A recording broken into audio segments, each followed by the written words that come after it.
La boda se cancela. Ya no te amo. Brandon lo dijo lo suficientemente fuerte como para que todo el restaurante lo escuchara. El bullicio del almuerzo de sábado en el bistró italiano de Portland, Oregón, se apagó por completo. Sentí como unas 30 miradas se giraban hacia nuestra mesa junto a la ventana, la misma que él había pedido específicamente al llegar. Me quedé inmóvil por un instante, con el tenedor suspendido sobre mi plato de pollo parmesano. Sus palabras quedaron flotando en el aire como humo después de una explosión. Sus amigos, sentados en la mesa de al lado, los mismos que él había insistido en invitar para lo que llamó una comida casual de fin de semana, observaban con una anticipación apenas disimulada. Me llamo Megan y tengo 27 años. En ese momento, sentada frente al hombre con el que había compartido 4 años de mi vida, algo dentro de mí cambió en silencio. No fue como romperse, sino como cuando una cerradura encaja en su lugar. Dejé el tenedor con cuidado. Brandon me miraba con una expresión que ya había visto antes, pero que hasta ese instante no había reconocido del todo. Una mezcla de satisfacción y expectativa, como la de un niño esperando ver qué pasa cuando le arrancas las alas a una mariposa. Gracias por ser honesto, dije, sorprendida de lo firme que sonó mi voz. Sus cejas se levantaron un poco. Esa no era la reacción que esperaba. Llevé la mano izquierda hacia abajo y me quité lentamente el anillo de compromiso, el mismo con el que me había pedido matrimonio 2 años antes, durante la cena del aniversario de sus padres, asegurándose entonces también de que todos estuvieran mirando. Lo guardé en el bolsillo de mi chamarra. ¿Sabes qué? Continué, sintiendo como una extraña calma se apoderaba de mí. Creo que voy a hacer una fiesta de escape milagroso. Uno de sus amigos soltó una risa nasal, y luego algunos más se rieron. La sonrisa burlona de Brandon se hizo más profunda. Estaba disfrutando esto. Me di cuenta de que había coreografiado el momento. Eligió el lugar, invitó testigos, todo para verme derrumbarme en público. Pero no me derrumbé. Una fiesta de escape milagroso, repetí, más para mí que para los demás. Sí, eso es justo lo que se necesita.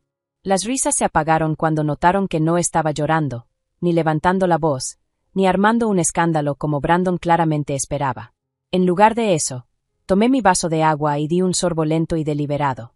Megan, dijo Brandon, ahora con un filo en la voz. ¿Escuchaste lo que dije? Perfectamente, respondí. Ya no me amas. La boda se cancela. Creo que ya te agradecí por tu honestidad. Su mandíbula se tensó. Esto no iba según su plan. Saqué mi cartera y dejé suficiente efectivo para cubrir mi parte de la comida y una propina generosa para la mesera, que seguramente tendría una historia interesante que contar después de su turno. Tengo que decirlo, Brandon, comenté mientras me levantaba, escogiste un escenario muy creativo. Un restaurante lleno un sábado por la tarde. Tus amigos convenientemente presentes. Muy teatral. Su rostro se puso rígido. Pensé que merecías la verdad. Y la recibí, dije con sencillez. Más de la que probablemente pensabas darme. Miré a sus amigos, Tyler, Joss y Kevin, que ahora intercambiaban miradas incómodas. La diversión había desaparecido, reemplazada por algo parecido a la confusión. Caballeros, dije inclinando ligeramente la cabeza, gracias por estar aquí hoy. Su presencia ha sido reveladora. Mientras caminaba hacia la salida, sentí el peso de todas las miradas del restaurante. Pero en lugar de vergüenza o humillación, sentí algo completamente distinto, claridad. 4 años. Le había dado 4 años de mi vida a Brandon, y en un solo momento cuidadosamente planeado, me mostró exactamente quién era. No por accidente, no por impulso, sino de forma deliberada. Planeó la ejecución pública de nuestra relación como quien organiza una fiesta. El aire frío del exterior me golpeó el rostro y respiré hondo. Mis manos no temblaban. Mis ojos estaban secos. Caminé hacia mi coche con pasos firmes, abrí la puerta y me senté al volante. Solo entonces, en la privacidad de mi auto, permití que el peso de lo ocurrido me alcanzara. Pero no fue devastación lo que sentí. Fue reconocimiento. Acababa de ver a Brandon mostrar su verdadero yo, y la persona que reveló no era alguien con quien quisiera casarme. La comprensión fue casi liberadora. Mi celular vibró. Un mensaje de mi mejor amiga, Natalie. ¿Cómo estuvo la comida? Miré el mensaje un momento antes de responder. La boda se canceló. Te explico luego. Pero estoy bien. De hecho, creo que estoy mejor que bien. Su respuesta llegó de inmediato. ¿Qué? Voy para tu casa esta noche. Guardé el teléfono y encendí el coche. Al salir del estacionamiento, miré una última vez el restaurante. A través de la ventana vi a Brandon aún sentado en la mesa, con sus amigos alrededor. Probablemente les estaba diciendo que yo estaba en shock, que aún no procesaba lo ocurrido. No tenía idea de lo que en realidad estaba pasando. Acababa de darme la llave de una puerta que ni siquiera sabía que estaba cerrada, rodeada de los amigos que él había invitado específicamente para presenciar mi reacción. Si insistían en saber más, mencionaría los mensajes planeados con anticipación, la grabación, la relación que había estado llevando a escondidas durante meses. No ofrecería esa información sin que me la pidieran. No convertiría la fiesta en una exposición pública, pero tampoco iba a esconder la verdad. Si alguien quería saber qué había pasado realmente, se lo diría.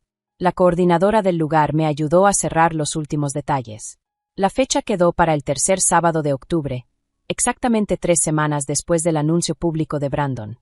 La lista de invitados llegó a 70 personas, amigos, familia y colegas que habían sido testigos de cómo me fui perdiendo a mí misma durante los últimos 4 años.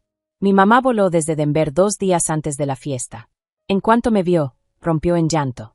«Mamá», le dije abrazándola. «Estoy bien. De verdad». «Lo sé», respondió secándose las lágrimas. «Por eso lloro. He estado tan preocupada por ti, y ahora por fin puedo ver de nuevo a mi hija». Me ayudó con los preparativos finales y hablamos con una honestidad que no habíamos tenido en años. Me contó las preocupaciones que había guardado, las conversaciones que ella y mi papá tuvieron sobre si debían intervenir o no, y la decisión dolorosa de esperar a que yo encontrara mi propia salida. «Recé por algo así», confesó. «No por la humillación, claro, sino por la claridad. Quería que lo vieras tal como realmente era». «Bueno», dije, «eso sí lo dejó muy claro». La noche antes de la fiesta recibí el último mensaje de Brandon. Era más largo que los anteriores, con un tono claramente desesperado. «Megan, he escuchado cosas sobre esta fiesta que estás planeando. La gente está hablando. Creo que estás cometiendo un error. Sea lo que sea que planees decir sobre mí, recuerda que yo también tengo mi versión. He sido paciente, pero si intentas hacerme quedar mal, voy a responder. Piénsalo bien». Leí el mensaje 2 veces y lo borré sin contestar. Tenía miedo. Sentía que la narrativa se le estaba escapando de las manos, y no sabía cómo recuperarla. Durante meses había construido la historia de una Megan inestable y dramática. Pero la mujer que la gente veía ahora no encajaba con esa versión. Esa noche me fui a dormir con algo que no había sentido en mucho tiempo: anticipación. No ansiedad, no miedo, no esa constante necesidad de prever las reacciones de alguien más y acomodarme a ellas. Solo una expectativa tranquila por lo que venía. Al día siguiente estaría frente a las personas que realmente importaban y celebraría el final de algo que nunca debió comenzar. Dejaría que la verdad hiciera su trabajo mientras yo seguía avanzando. Brandon había planeado mi caída con todo detalle. Lo que no planeó fue mi ascenso. Las invitaciones salieron un martes y para el jueves ya habían empezado las llamadas. Personas que estuvieron en aquella comida del sábado comenzaron a contactar a conocidos en común para entender qué estaba pasando. La invitación era sencilla, una celebración de nuevos comienzos, pero sumada a los rumores que circulaban, despertó muchas preguntas. La novia de Tyler le escribió a una amiga, que a su vez le escribió a Natalie, preguntando qué estaba planeando exactamente. La esposa de Kevin llamó a una compañera de trabajo mía, tratando de averiguar cómo estaba yo emocionalmente. Incluso gente que apenas conocía empezó a mostrar interés en asistir, curiosa por presenciar lo que fuera a ocurrir. Mientras tanto, Brandon estaba en modo pánico. Supe por varias fuentes que había pasado la semana entera llamando gente, tratando de adelantarse a la historia que él creía que yo iba a contar. Decía que la fiesta era prueba de mi inestabilidad, que quien celebraba algo así 3 semanas después de que la dejaran en público.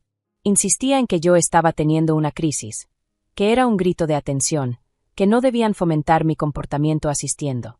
Pero sus advertencias lograron justo lo contrario. Cada persona a la que llamaba se volvía más curiosa. Y cuando comparaban sus explicaciones nerviosas con la mujer tranquila y segura que había salido caminando de aquel restaurante, algo no cuadraba. Un día antes de la fiesta recibí una llamada inesperada. Era Addison, la hermana menor de Brandon. «Megan», dijo con cautela. «Escuché lo que pasó, y también lo de la fiesta. Quería saber cómo estabas. Addison y yo nunca habíamos sido cercanas. Ahora me daba cuenta de que Brandon siempre me mantuvo a cierta distancia de su familia, aunque ella siempre había sido educada conmigo. Gracias por hablarme, respondí con cuidado. No sé todo lo que pasó entre tú y mi hermano, continuó. Él tiene su versión y sé que tú tienes la tuya, pero quería que supieras algo. Nunca creí lo que él decía de ti. ¿Qué decía de mí? Hubo una pausa. Que eras complicada, muy emocional, que le daba miedo terminar contigo por cómo podías reaccionar, respiró hondo. Pero Megan, te vi durante 4 años en reuniones familiares. Nunca fuiste así. Eras tan complaciente que a veces parecía que desaparecías. Siempre me pregunté por qué nunca ponías límites. Sus palabras me atravesaron el pecho. No ponía límites porque pensé que eso era el amor. Lo sé, dijo en voz baja. Y siento mucho que ninguno de nosotros haya dicho algo antes. Mi mamá ha estado haciendo preguntas esta semana, y creo que también está empezando a ver las cosas distinto. Después de colgar, me quedé pensando mucho rato. La llamada de Addison fue la primera grieta en el muro que Brandon había construido con tanto cuidado. Si su propia hermana empezaba a dudar, ¿cuántos más lo harían? El salón se veía precioso cuando llegué el sábado por la mañana para el último recorrido. El antiguo escenario de una recepción de boda tradicional se había transformado en algo vibrante y completamente mío. Colores cálidos e intensos, naranjas profundos, morados ricos, toques dorados. Luces colgantes cruzaban el techo y los centros de mesa tenían girasoles y flores silvestres en lugar de las rosas blancas y frías que Brandon había elegido. Mi mamá me encontró parada en medio del salón, observándolo todo. ¿Cómo te sientes?, me preguntó. Libre, respondí. Me siento libre. Los invitados comenzaron a llegar a las 7. Natalie fue la primera, luego Elena, que voló desde Boston, y después un flujo constante de caras que no veía desde hacía años. Amigos de la universidad, colegas de mis primeros trabajos, primos y tías que siempre me habían apoyado, pero a quienes había mantenido a distancia durante mi relación con Brandon. Cada llegada se sentía como volver a casa. Estas eran mis personas, las que había apartado porque Brandon me convenció de que no entendían nuestra relación, de que eran una mala influencia, de que debía enfocarme en construir nuestra vida en lugar de mantener conexiones propias. Y aún así, habían regresado. A las 8 en punto, el salón estaba lleno. La energía era justo lo que había imaginado, cálida, festiva, genuinamente alegre. La gente reía, se reencontraba, me preguntaba por mis planes. Y entonces llegó la pregunta inevitable. Entonces, ¿qué fue lo que realmente pasó?, me preguntó Elena, llevándome a un lado. La historia que Brandon anda contando no coincide con la mujer que veo aquí. Respiré hondo y le conté la verdad. La ruptura planeada, los testigos invitados, la grabación, la relación con Rebecca. Le mostré las capturas de pantalla que había guardado, no para exhibirlas, pero sí para quien quisiera verlas. Su rostro pasó por varias expresiones. Eso es perturbador, dijo al final. Planeo tu humillación pública. Sí, respondí. Pero se equivocó en algo. ¿En qué? Pensó que me iba a derrumbar. Y no lo hice. La información se difundió más rápido de lo que imaginé. Para las 9, había grupos conversando intensamente. Los teléfonos pasaban de mano en mano y la narrativa estaba cambiando en tiempo real. Yo no hice nada dramático. Solo respondí con honestidad cuando me preguntaban y dejé que los hechos hablaran. El punto de quiebre llegó cuando Jennifer, la esposa de Kevin, se acercó a mí. Megan, dijo con la voz tensa. Te debo una disculpa. Cuando Brandon nos dijo lo que iba a hacer, Kevin lo presentó como una intervención. Dijo que Brandon necesitaba salir de una relación tóxica y que tener amigos ahí lo ayudaría. Yo no sabía nada de la grabación. No sabía nada de la otra mujer. Pensé que ayudábamos a un amigo, admitió. Y ahora me siento fatal. La forma en que te comportaste ese día, tan tranquila, tan entera. Eso no es alguien inestable. No fue la única revelación de la noche. Vi cómo la historia de Brandon se desmoronaba. Tyler estaba siendo cuestionado por su novia. Josh dejó de contestarle los mensajes. El mismo círculo que había ido a presenciar mi humillación ahora se alejaba de él. Y entonces, cerca de las 10, Brandon apareció. Lo vi antes de que él me viera, parado en la entrada del salón, mirando alrededor con furia contenida. Llevaba la camisa que yo le había regalado de cumpleaños. El ambiente cambió. Las conversaciones bajaron de volumen. Las miradas lo siguieron mientras se acercaba. Megan, dijo tenso. ¿Qué crees que estás haciendo? Estoy organizando una fiesta, respondí con calma. No estás invitado. Estás tratando de destruirme, escupió. Estás contando mentiras, mostrando pruebas falsas. No he dicho nada que no sea verdad, contesté. Y todo lo que he mostrado salió de nuestros archivos compartidos. Los que tú creaste. Revisaste mis cosas. Nuestras cosas, lo corregí. A las que siempre tuve acceso. Las mismas que no protegiste porque pensaste que estaría demasiado devastada para pensar con claridad. La gente ya no fingía no escuchar. Estás loca, dijo, alzando la voz. Esto es justo lo que dije. Eres inestable. Brandon, levanté la mano. Mira a tu alrededor. Mira a la gente que me conoce desde antes de ti. ¿De verdad parezco inestable? Miró. Y lo que vio fue un salón lleno de miradas de desaprobación y lástima. Planeaste humillarme en público, continué. Hiciste que me grabaran. Tenías mensajes listos antes de que empezara la comida. Me engañabas con alguien llamada Rebecca. Todo está documentado. Intentó hablar, pero ya no tenía fuerza. Querías que me rompiera, dije. Cuando no lo hice, perdiste el control. Y ahora estás aquí, sin invitación, demostrando exactamente quién eres. El silencio fue absoluto. Brandon dio media vuelta y se fue. La fiesta continuó, pero algo había cambiado. Una sensación de alivio colectivo llenó el espacio. La gente se acercaba a pedirme disculpas o a decirme cuánto admiraban mi fortaleza. Yo no sentí victoria. Sentí paz. El resto de la noche bailamos, reímos, nos reconectamos. Mi vida ya no era pequeña ni condicionada por las expectativas de alguien más. Era amplia, real, mía. Y así empezó todo lo bueno.